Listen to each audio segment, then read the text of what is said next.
Halo sahabat semuanya, nonton video ini sampai habis ya, agar tidak salah paham.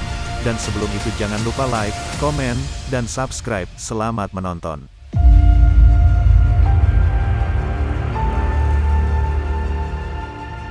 ...316 tahun yang lalu, 25 Januari 1707, peletakan batu pertama pembangunan Balai Kota Batavia, kini Museum Sejarah Jakarta, dilangsungkan.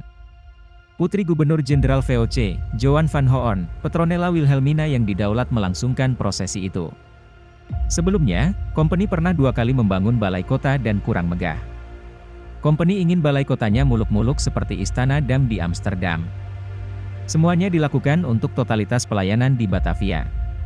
Kota Batavia, kini Jakarta, memiliki arti penting bagi maskapai dagang Belanda, VOC. Lokasi itu dianggap begitu strategis sebagai salah satu pusat perdagangan rempah-rempah.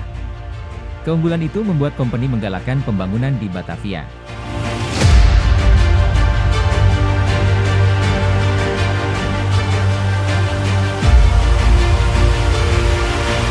Negeri koloni itu kemudian diubah bak kota-kota di Belanda.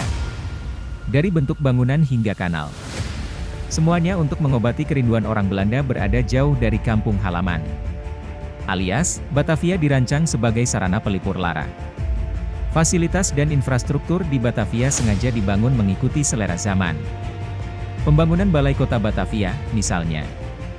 Company membangun balai kota pertamanya di tepi timur Sungai Ciliwung pada 1620. Kehadiran balai kota dianggap bagian penting dalam tumbuh kembang Batavia sebagai negeri koloni. Sebab, balai kota dibangun sebagai pusat administrasi di Batavia. Kadang pula digunakan untuk segala macam urusan. Dari bayar pajak hingga suap-menyuap. Namun, balai kota pertama tak maksimal. Bangunan itu berangsur tak layak digunakan sejak company berperang dengan Mataram. Akhirnya, balai kota kedua dibangun kembali di kawasan yang kini menjadi pusat Oud Batavia, Kota Tua.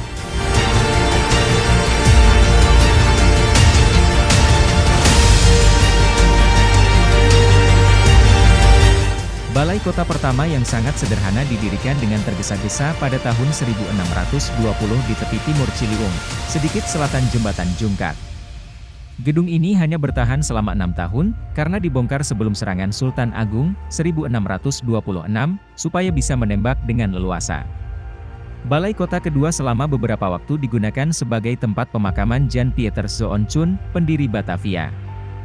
Ia meninggal akibat penyakit kolera, waktu serangan kedua tentara Mataram, 1629, ungkap sejarawan Adolf Heuken dalam buku Tempat-tempat Bersejarah di Jakarta, 2016. Bangunan balai kota kedua itu tak begitu memuaskan. Balai kedua dianggap terlampau kecil dan sederhana. Company pun mencoba menginisiasikan pembangunan balai kota ketiga di lokasi yang sama. Bangunan balai kota Batavia kala itu ingin dibuat menyerupai Istana Dam di Amsterdam.